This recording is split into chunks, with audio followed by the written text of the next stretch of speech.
In this episode, I sit down with the managers of the Choice Band Revenanhks. We discuss topics such as their mindset going into the draft process, as well as the first round of Cap Team Tournament 5, including Snake Rattler's loss to Frostbiyt. We also discuss the Cap 27 vote on whether or not Cap 27 should be involved in Gen 7 or wait until Gen 8, as well as a few other fun and interesting things. But before we begin, PodCAP is made possible by Smogon.com, since otherwise we'd have to go to Cerebi forums. And by the official Create a Pokemon Discord server, where you'll be alright as long as you don't try to give Carabolt Electrify. And by the Choice Band Revenanhks, who are gladly supporting this episode in particular as it features our managers. Thank you, and enjoy. Hello everyone, welcome to another exciting episode of PodCAP. I'm your host Voltage, and tonight I'm sitting down with my two captains, managers, whatever you want to call them, of the Cap Team Tournament team that I'm on. It's the Choice Band Revenanhks. One of these members has won two of these things, and the other is a meme. Well, he's a good guy too, all the same. Please welcome Cbrevan and G-Luke to PodCAP. Hello. Hey. All right, thanks guys. Welcome to another episode. So we're sort of in the midst of week one now. We've had a couple fights go on today, and there's more fights happening in the next few days as well. I know I have mine coming up as well. So first things first, before we get too far ahead into coverage, tell me a bit about yourselves each. So whoever wants to go first, feel free. I'll go first. I'm Cbrevan. I'm a Cap moderator. I'm a long-time participator in both Cap and the Cap metagame. I helped set up Cap DT in the first year. We did it back in 2015. I've been the captain for the Choice Band Revenanhks for the last 4 years, so this will be my 5th year managing this team. And I'm excited to play. All right. G-Luke, and I've been around Cap for like the past 2 years. Not really been in the tournament scene, but I'm a moderator for the Pet Mods sub forum, and right now I'm just being a consistent participant in the Cap process, and I'm looking forward to how the tournament will go. All right. Well, it seems pretty straightforward with you two both being here tonight. I'm very excited to ask you some questions. Obviously, we had the successful episode with SHSP go up earlier today, if we're going to date this podcast a bit. And we'll sort of cover some similar topics, but there will also be some different ones as well, just to keep things interesting and what have you. So I also would like to sort of take it back before week one and go back to the draft, because I feel like that's a really interesting one to hear about. Because you hear about some people having help and wanting to draft a lot of these like lower price people. So I want to know, what was your two guys' strategies going into this draft, and if you had any goals in mind going into it. I think Cbrevan should take this away. Okay, so yes, we did have goals going into the draft. We had set up a Google Doc of all the players' names and kind of picked and choose who you want, who you think would be worth buying, and people we want to pick up if we have the chance. And the main mindset we wanted to go into was to have as much money as we could as late into the draft as possible, so that we could get a lot of good players for a lot of good value and kind of muscle our way throughout the teams when they have less money. Yeah. Of course, that didn't really happen. Second bid, we went for a Snake Rattler for 36. Yeah. Which meant that while we were drafting, we were kind of on our back foot for like the first half, till everybody else kind of got rid of the bank so that we could really compete with them. Yeah. Because even then, we still kind of felt how tight our draft was going to be and how choosy we had to be about who we wanted. Right, because I noticed that in the draft, our team, I'm going to probably say we a lot by accident, just as a little warning, but I noticed that our team, you guys drafted a lot of important players to our roster, like Gross Sweep, Yami, Legend Slayer, me, XA picked, I don't know how to say his name, but we were all sort of drafted pretty late in the draft, I want to say, and for pretty good prices too. Apologies if you heard that.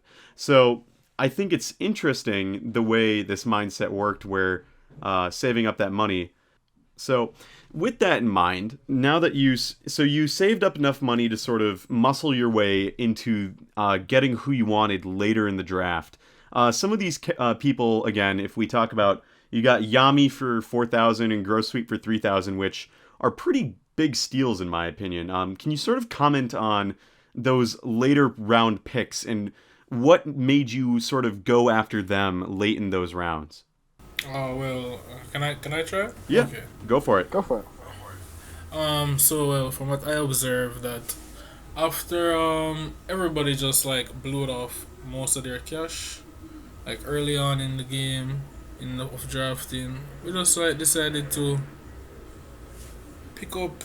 Like I noticed that a lot of the players, nobody was really paying attention to certain players. Like Gross, like as you said, he was really big steal, in my opinion. I was surprised that nobody was really bidding that much. But then by the time we nominated Gross, not a lot of people had that much cash to burn, so just allowed us to just bid and grab and go. Yeah, that was something as I was watching too. I noticed that a lot of big names that we sort of grabbed were pretty affordable. So that's pretty cool. The section of Snake Rider, of course. Yeah, 36K. yeah, the highest payout in this year's league so Nope. far. The highest payout in Cap TT history was Cap TT 1, where Tadasuke bought Jas for 50K. Oh my god, What? 50K. That's the highest. That's And then Tadasuke crit week 2. nice. So he just kind of That's went for it. That's just inspiring. Yeah. And how did you? And one of the things that I wanted to ask SHSP, but it slipped my mind. With Drap doing the baiting in the drafting process, where he would overbid, to try to get people to spend more. I noticed that we definitely did not fall victim to that, but some people definitely did. What is your sort of opinion? We got Drape once. We what? Yeah, he got hit himself once. I'm pretty sure that's why he started doing it. Yeah, we got Drape on swing. I almost got SATP, which is why he did it. Gotcha. I was gonna ask, what is your sort of opinion on those underhanded draft techniques? Well, I'm all for them because I was the one who started it this year, Oh, were you really? and I did it last year. You know, it was kind of fun for me because it's the only thing I really could do after we bought Snake Rattler, and other players like Martha and everybody else we bought early on. Mm-hmm. We would just be kind of sitting there. And Yeah. this is really the only way we could actually like throw into somebody's plans, so to say. Yeah. I see that. I see that logic. Mm-hmm. So our roster for the listeners is Cbrevan, or however, I don't know. There's so many ways to pronounce your name, you know. Yeah, it's great, isn't it? Yeah. G Luke, you're also here. And then we have Snake, Martha, Quizil, Agena, Yami, Gross Sweep, Legend Slayer, myself, and XAPX. So we have 9 players on our team. How do you feel about the team as a whole to sort of start things off? I'm happy with the team. Yeah. There isn't a player on here I wouldn't want to buy. This is obvious because you did buy them. Right. And I think we have a lot of good players, a lot of strong players. And I think we have a couple players that could use as Captain T as a chance to really like show themselves as like a dominant force, you know. Right. Yeah, I think we have a good mix of experienced and new players to the Cap metagame, and everyone knows well around their way to battle in general. So especially with this now a bit turbulent metagame that we're going to head into, having a mix of new players isn't necessarily a bad thing, because everybody is going to be learning how to play the new metagame anyways. Right. And that's interesting that you bring that up, too. That's something I'm going to ask about in just a little bit. But one of the other things, you had mentioned that we have a good mix of sort of veteran players and some of these more unknown names or these newer players. And you mentioned that it's okay because we sort of have this, turbulent metagame, as you put it. G-Luke. In particular, do you think that it's better to have a team of this mix of skill levels and experience levels, or if you could, would you rather have a team of, I guess the way I'm sort of phrasing it's a little strange. Would you rather, how do you feel about this mix of players as a whole? Is it good and healthy to have this mix, or is it better to have sort of one style of player? It's always healthy to have a mix of different personalities. Mm-hmm. You have the thing with an unstable metagame is that it's something where innovation is what science. So even if you have a lot of established players, if you get people from outside the metagame who can innovate and kind of get in there, Right. then it's gonna be good for us. It means we get to pay a little and get a big payoff. Right. Yeah, I'm like excited for what players like Queasel and Martha can bring to the table. Cause like for example, Queasel's vast NU experience, I want to see how he can tackle that and add that into the cabinet. Yeah, that's one other thing I noticed. There are two big things about our team that I noticed, and I'll sort of briefly touch on them, is that we have, for the amount of players that we have the most 3,000 priced players on our team, and we also have a lot of big names outside of Cap, again, like you had mentioned, Martha, Quizelle, Snake Rattler, you know, you, G-Luke, with your pet mods as well and other mods as well. So there's a lot of different backgrounds coming into this team, which I'm really excited to see sort of play out. So with that, if you guys don't mind, I'd like to then sort of jump off and move forward from the draft a bit and sort of look at some of the stuff happening in this week. We've had a few fights go on already, but I wanted to get your guys' opinion from our team outside of the matches that have already happened. Which fights are you most interested in watching or most excited to see? For our team? Yeah, for our matchup. Well, let's see. I'm definitely looking forward to your play tomorrow with what's the name again? Spitfire? Yeah, I'm really Spitfire. interested to see how that goes. I've seen him play before, but not at a high level skill, and for you too. So I really want to see how both of you apply your playing styles in a high level skill playing match. For sure. I'm excited for all of them. Good answer. They're all exciting matches. I mean, we have Fat Dude versus Againa. That's going to be amazing. Trace versus Ghost Sweep will be interesting to see how two people from outside of Cap battle. Yeah. You got, like, MX versus Crizzle. I'm rooting for Crizzle. I want to see how he plays against the really good players at MX. Right. And then I want to see what LC does, just in general. Yeah. What they've been doing in the last year, because we haven't really had them represented in Cap often. In Cap LC, are there any sort of standout mons that you've really found that you've actually enjoyed using? Oh, in Cap in general? Cap LC in particular. Cap LC. I've been playing a lot. I really love Private Tyke. I think it's a little guilty pleasure of mine because it's low key versatile as hell. Like, a lot of people might expect a defensive set that runs spikes, but then you can just reveal offensive and like you can whip out arm thrust, which is like really good in LC in combination with Technician because of how multi-hit moves scale. And I feel like it's pretty decent. Yeah. I feel like a lot of people, when they see Private Tyke, they think, oh, this is just a smaller Argonaut. So, I think that's only Argonaut the used Technician ever. Yeah, Argonaut's low never ladder going cap. to use Technician. Unless you're using the god-based banned Argonaut. Moving on. So we have these other matchups too. We have the Smokos versus the Kerfluffles and the Snailstorms versus the Jumbows. Are there any fights from those two teams that haven't already happened that are sort of those ones that you're also really excited to watch go down? And then also sort of to build off that, are there any of those matchups that you feel are going to be signifiers for future events down the line, if that makes sense? I have a couple. I'm excited to see Jody versus HHXP, captain's match. Yeah. Joe versus Pinchinator. They played last year. Joe was on my team. And I want to see what they do in that this year. Viper versus RSP1. Again, RSP1 was on my team last year. I want to see how well he does against Viper, who's another LC main. Yeah, Viper is a veteran of the PodCAP series, so there's a lot of stuff to unpack there. G-Luke, any on your end? I agree. Most of those matches, especially like Jordy versus SSP, I'm really looking forward to how that goes out.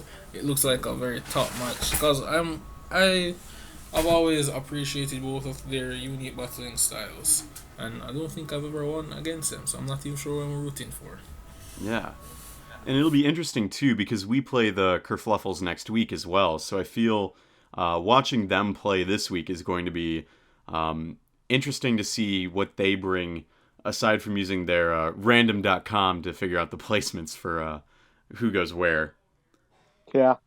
That's the match I'm looking forward to is Funbot28 versus Ming. Yeah. Let's see if Ming actually plays Pokemon again, or if he just kind of dips out like he did last year. Yeah.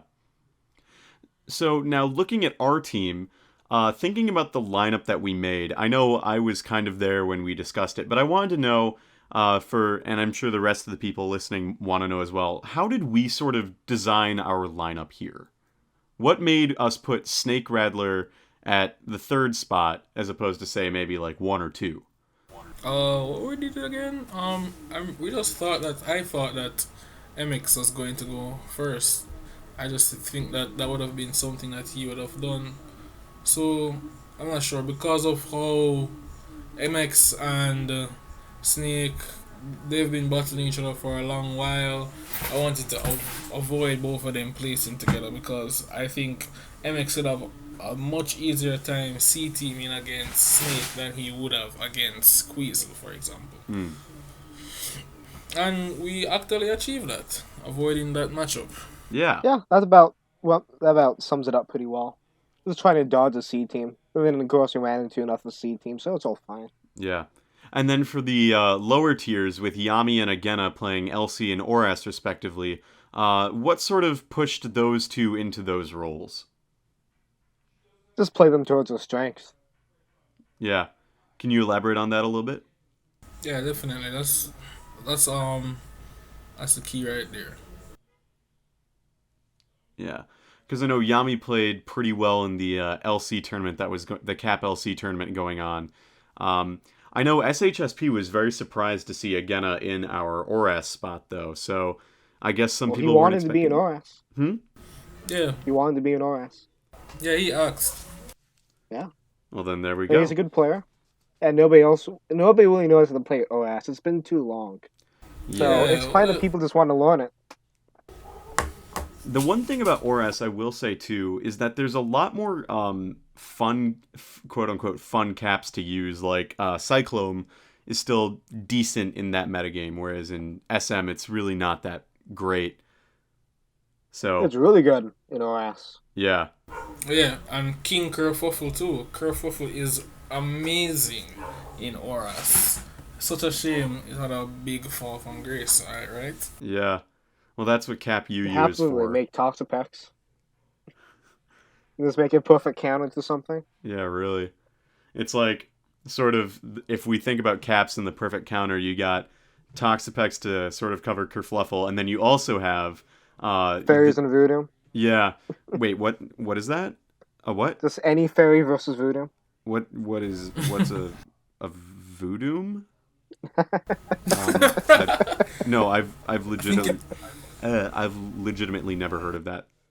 What is it? Is that a created Pokemon? Sounds like stuff of legends. Yeah, I can't say I've ever heard of that. We're not allowed to use it. Right, I would not have any idea what that is or what it is. So let's sort of move on then. So which of these teams then? So we play the Leviathans this week, and then next week we play the Kerfluffles. Are there any teams that we'll be facing in the future that you guys are very excited to see matchup-wise for entertainment value or for thinking that maybe we can win? Well, we're going to win against all of them. Good answer. Yeah, that's definitely the case. I think a team that we can go pretty well against is the Jumbos. They've been sounding like some form of underdog. I think that's the same thing that SSSP said. Yeah, I think the Jumbos in particular, I think we can have a good matchup against them. They have this sort of build where it basically requires certain players to be locked into slots. Like you're always going to have, for the most part, Finch in Aura. So like Yeah. it makes it easier for us to like play around and stuff like that. Right. And that's one of the things I think with a strong team is able to sort of switch out people as needed on a semi-regular basis to prevent counter teams. What does fatigue, player fatigue between matches? So somebody's playing the entire tour. If they go on a losing streak, that's pretty much it. Yeah. So the Jimbaos are probably one. What team would you say we should be pretty concerned about facing because they seem pretty strong? I know that it's only been like 3 matches have happened this week so far, but are there any sort of teams that stand out immediately as big threats? Aside from us, obviously. I think the cool thing about this year is that overall, all the teams are all very good and all have a pretty similar power level. So we have to play carefully into each and every one. But the one I'm really looking at is the Fluffles Really? with SHSP. I think he did a pretty good draft. Yeah, I agree. Yeah. Definitely has the depth on his team to make something happen if he so desired. He was very proud of that. Well, okay. So we've got those going down. So why don't we talk now? I guess there's one other thing that I sort of covered, the asking about sort of team strengths and weaknesses. So I'll sort of move on from that. So let's then talk about one match that has happened, the unfortunate match that happened today, Snake Rattler versus Frostbiyt. I know both of you were there and at least saw a little bit of it. What did you think about that fight? Well, I was definitely expecting rain and a Volcarona. So I was pretty shocked, to be honest. I think we I were guess all a little both teams had to throw a curveball. We didn't use Trick Room, he didn't use Rain. Yeah.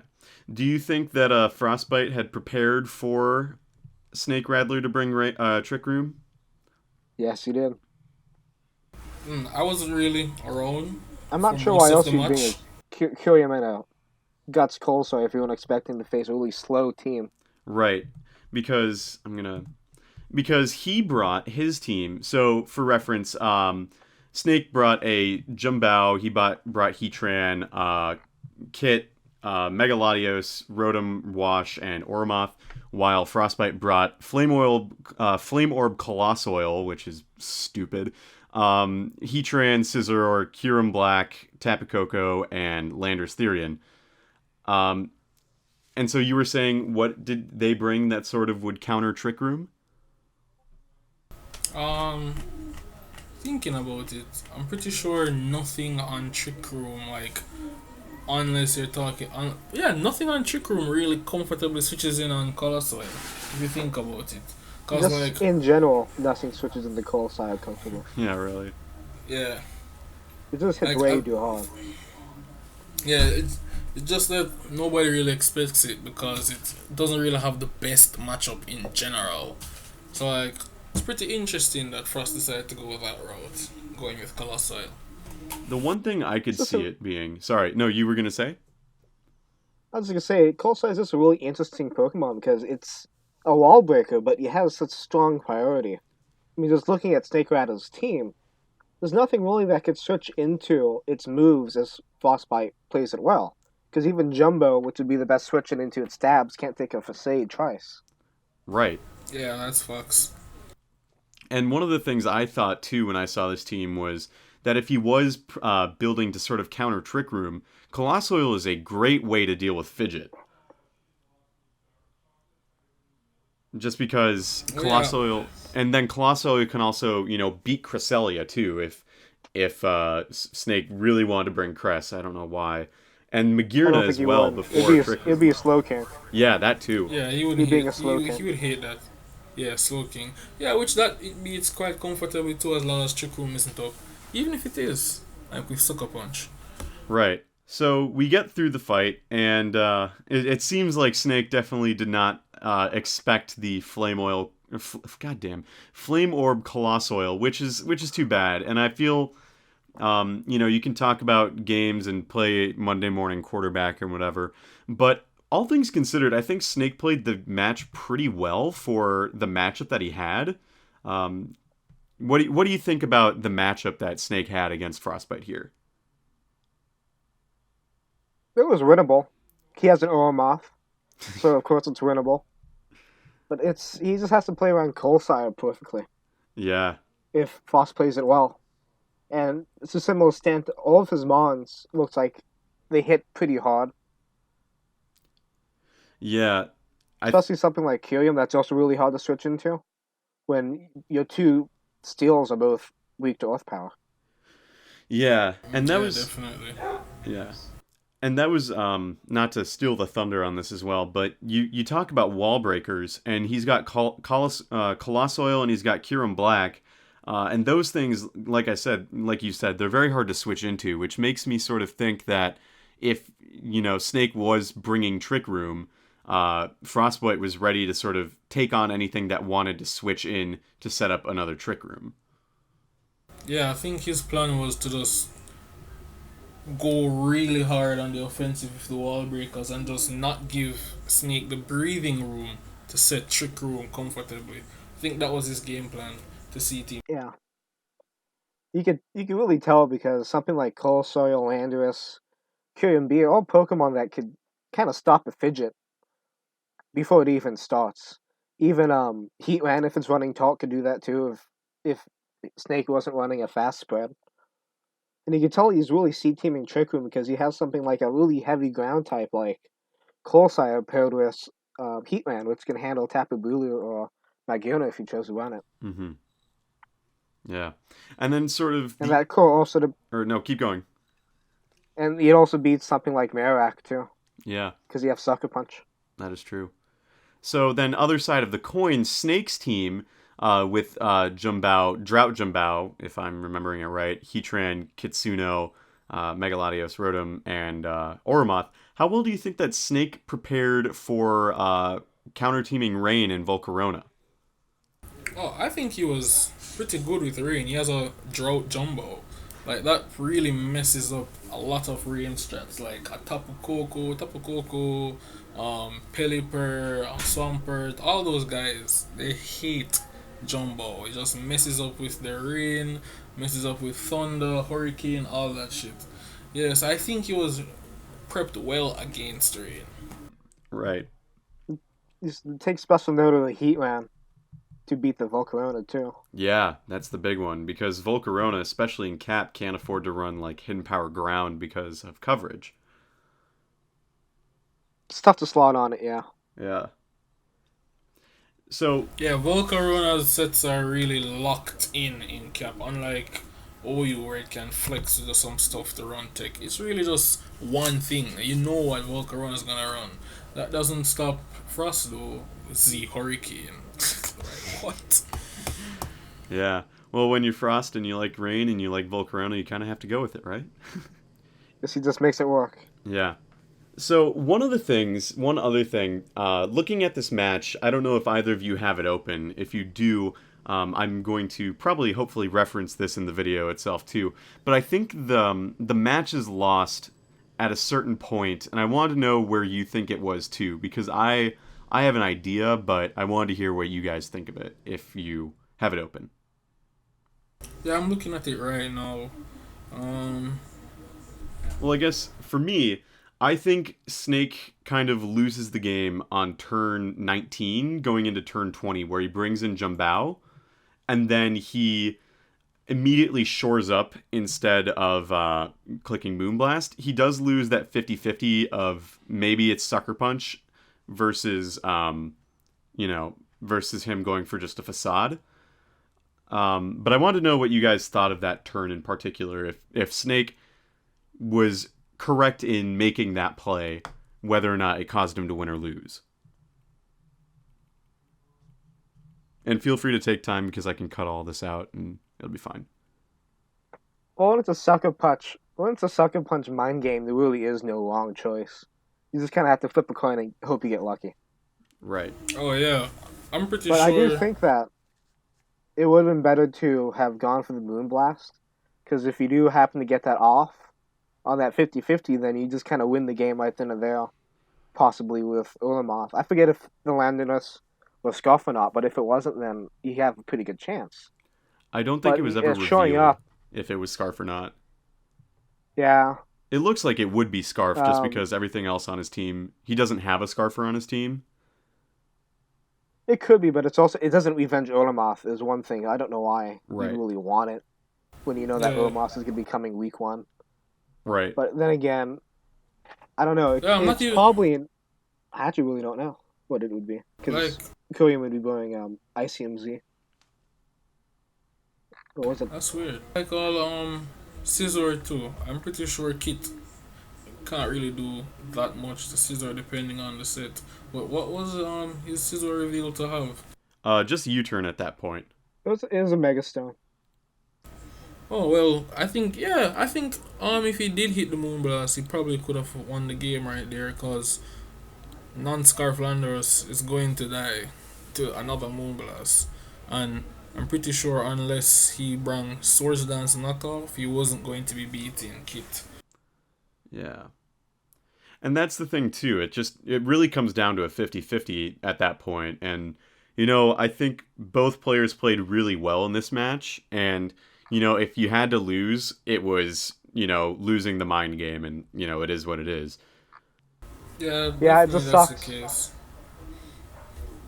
We're just gonna like huddle up and move forward, Right. It's the game you play of mind games and getting lucky in some cases.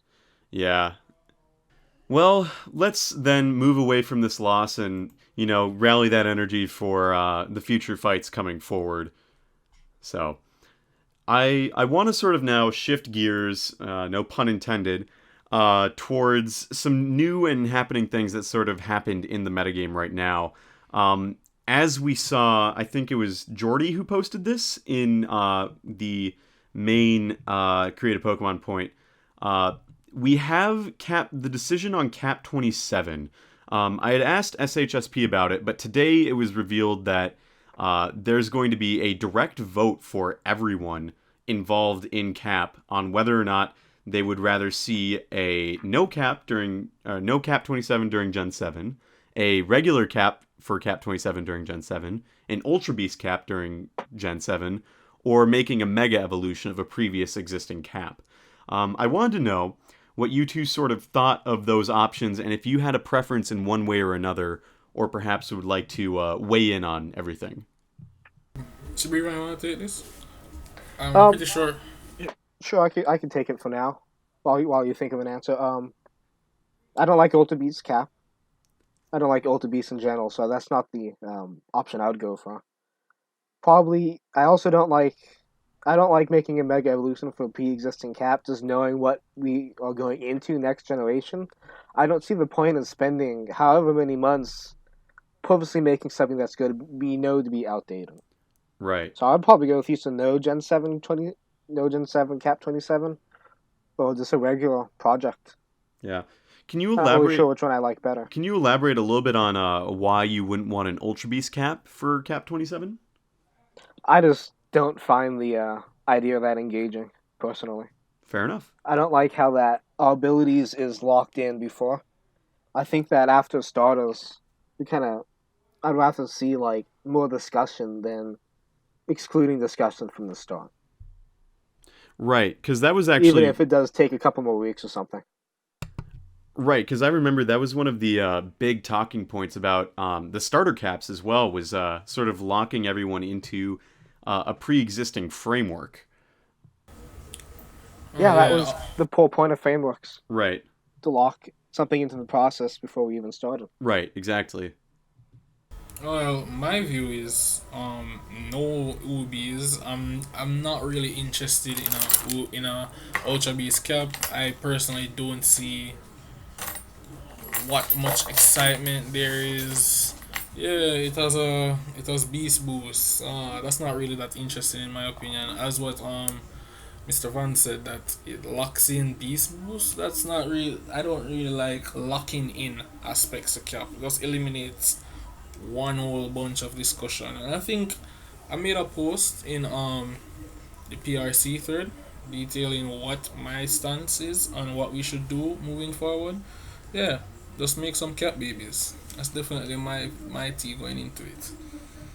Yeah, I'm of the agreement. Yeah, let's make some more of those not fully evolved caps, so that way we can add even more stuff to Cap LC and sort of build that metagame up.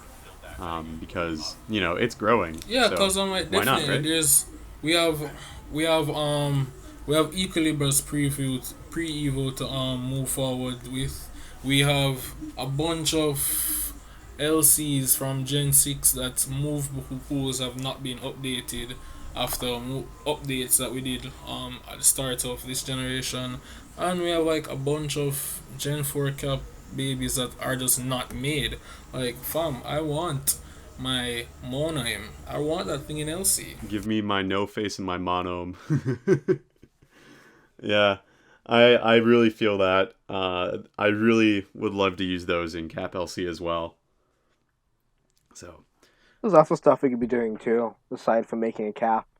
right. Other points of the processing community you could work on, such as strengthening LC, like you're talking about.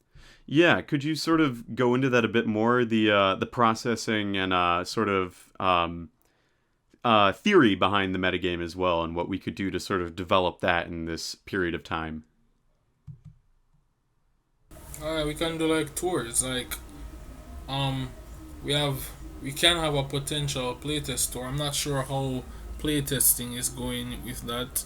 We can have playtesting develop cause like with Moth getting nerfed, it's also going to cause a weird sort of handle on what we're going to be doing moving forward. So even after Cap TT is finished, we're still going to want to know exactly where these essentially two new caps fit in the metagame. So having a couple more extra tours with some side projects on the side, I'm pretty sure Reviloja is feeling really glad that she can do some flash caps. Flash caps are exciting too.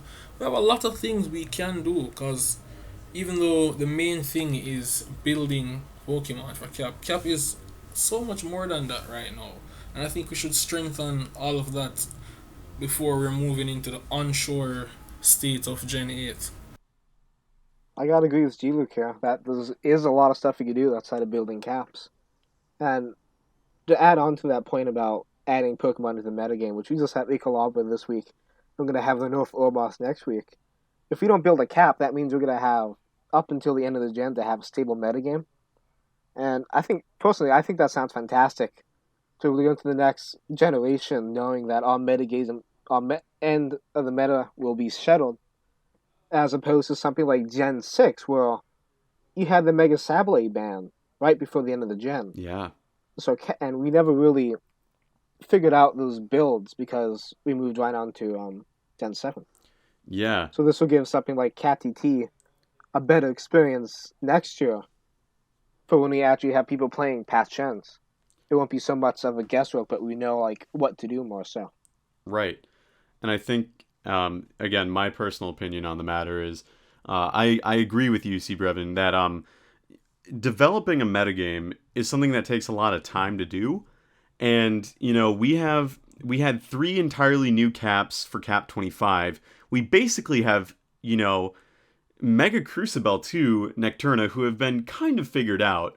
But then you now have Equilibra and the nerfed Aurumoth as well. That's basically two and a half new Pokemon as well. So we kind of have, in the past 5 months or so, we've had nearly six new Pokemon to sort of experiment and deal with and see how they fit into this new metagame. So that sort of takes me really nicely, actually, into the final finished product, Cap 26 Equilibra. I know you guys were both pretty involved in the process, so I could just, if you guys would be willing to sort of give your thoughts on the process as a whole, any closing opinions or other things you just want to say about Cap 26? Okay. I was serving as a member of the TLT, my first time doing it, and I got to say, I really enjoyed working with our team. There was no big controversies. Um, the process went really smooth, and we had a lot of healthy discussion, and I think we produced a pretty well-rounded Pokemon. I'm pretty sure that Equilibra is going to be great no matter what happens.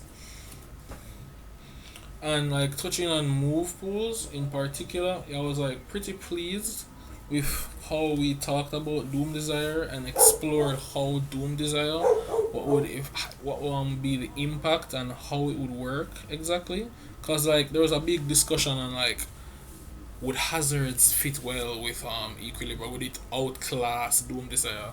Which early on we would definitely say that certain moves we'd never give to Equilibra, but like no, it has flash cannon. It has a bunch of things that I think necessarily we would not be open to be giving Equilibra at the start of the game. So I think we learned a lot in the process. Yeah, I agree with Julif again. It was really like informative process about like a move that is so like unique as Doom Desire, and the entire process was kind of overlaid over that like central thread of just figuring out how Doom Desire will interact with everything. Yeah. And those kind of processes are always really fun and really always something gives us something to learn about Pokemon as a whole. Yeah. And I also really like the art. Yeah, I think the art is really good as well. The process definitely went better than Cap 25 as a whole, too, just because that was a bit of a mess. It was tiring. It's really tiring. Yeah. And, I think personally I was rooting for the tower design, or the scales was actually my third pick for art, but I'm still happy all the same that it did win because it's a great design. Um, Yeah, I agree. I'm trying to remember what my favorite in general was. I liked Pip, but me and Pip have a silent agreement. I win stats, he wins art. I didn't win stats, so he could win art. So I think that we had a great thing with Steph Scales. It wasn't my personal favorite, but I liked it, and I'm pleased going forward with it. yeah. After Steph lost the monkey for Cap 26 or 25 grass, that was a heartbreaker. I was the monkey was a good. It was sat well in my heart. Too bad it didn't win either, because then we'd have Grookey Yeah, that is next true. year. You get, two grass monkey starters. What would be the chance? You can claim Game Freak lifts the top again. It's like we knew the future. Yeah, well, there was like a similar thing with Magistrom and her Fire Rabbit. Well, his Fire Rabbit. You were doing the Fireground Dust Bunny. Like that right now we'd have another Fire Rabbit to be dealing with. So like maybe it worked out in the end. Yeah, What we it's won funny with for Cap because 75. yeah, those two starters were actually the starters that I wanted to win when the big whole dump of art ideas came out. I was like, I want the Dust Bunny to win, and I want the monkey to win. And here we are. So, let's see. Oh, shoot. I had another question, but I forgot it. Just give me a sec. I will cut this part out. Yeah, sure. Yeah. Oh, I remembered it. So going into the competitive bits of Equilibra, now that it's sort of available and free to be used, looking at some of these replays and seeing, in particular with the inaugural fight, obviously it didn't do very much, but there was actually a match, I think it was Revy who played it, but seeing that Carabolt was actually a pretty good answer to it, are there any Pokemon that you may not, or that might have seemed maybe not the greatest answers to this Pokemon in the first place, that now through testing you're starting to see that, oh, so and so can actually handle Equilibra, or vice versa, like, oh, Equilibra wasn't designed to handle this Pokemon, but it can.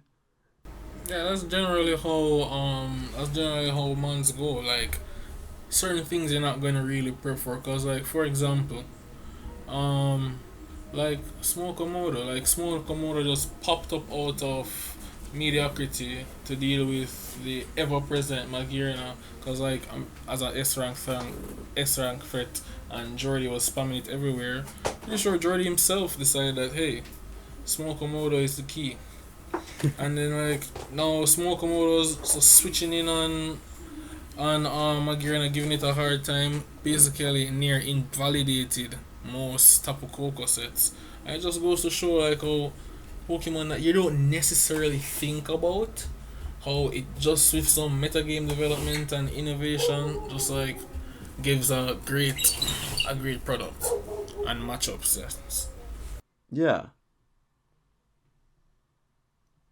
I haven't really had the chance to. Well, I've been pretty busy, and I haven't had a lot of chance to play with Equilibra actually. Fair enough. Are there So I'm any not sure which Are there any Pokemon would that stand you out as a really good or chess sorry, I player. keep cutting you off. Are there any sort of Pokemon that you are excited to use alongside Equilibra, just in preliminary testing? I like Toxapex. It looks decent with it. Like Toxapex forms like a pretty decent defensive core. Like it didn't really work out in the inaugural match, but I'm pretty sure SSSP heard me talking about that before. But I think it can work. I also like Medicham. Like Doom Desire. Like I'm pretty sure once a Doom Desire is up, practically nothing is switching in on a Medicham. I think that's like some interesting things to go forward with, concept relevant. Yeah, just in general, anything that likes checking electric types, likes hazards being removed, and likes getting momentum pairs well with equal. Yeah, Toxapex is a big one. Yeah. That's a pretty nice type synergy, and they're both really fat mons. Yeah. And sort I of think double steel cores would be pretty good with um, Equilibra handling ground, and then maybe like Maguna handling something like Tapu Leo Alakazam. yeah, that is something. I hadn't thought of that, but I do like that idea now that I think about that a bit more. Um Jordy has a 5 steel team with Equilibra. 5 steals and an Argonaut. I'm pretty sure Equilibra can work really Yeah, well it's with almost another monotype steel. legal. Oh my god. That's amazing. I mean, I know back at the advent of Carabolt being really at its release, I made a mono grass team that was supposed to be used ironically, but then I actually got decently high up the ladder with it. So, you know, I think that's a bad point in showing how bad the ladder is at the moment because true. you shouldn't be laddering up with mono grass of all things. Yeah, this was pre-Necturna nerf too, so, make of Oh, that's what you probably will with why. It's that. just quick cell Yeah, smash, just one yeah. So games. kick Cell Smash win. That's pretty much it.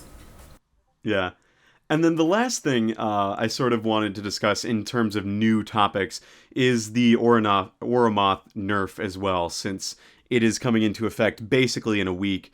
Removing Quiver Dance is a very straightforward option, and I wanted to know how you think players are going to adjust to these new Aurumoth sets. I think people are gonna lose to it a lot when people are gonna be running something like Tilgo, um, weak armor, or maybe like weakness policy weak armor, Ooh, which just have different sort of checks compared to Quiver Dance, aside from priority.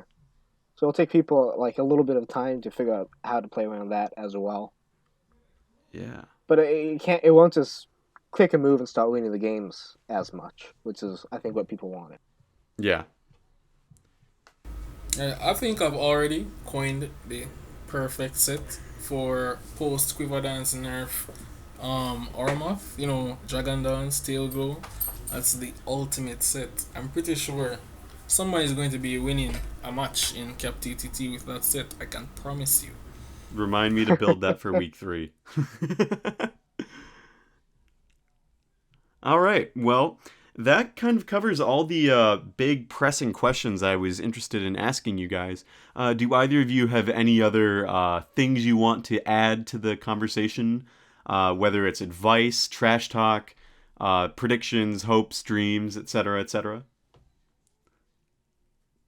And just a big shout out to the Cbrevan X already being such a really nice team to manage. Yeah, we don't have a meme Um, chat, unfortunately. Or fortunately, hard to That's a know. that's a good thing. That's a good thing. Meme chats are just no. I'll pass.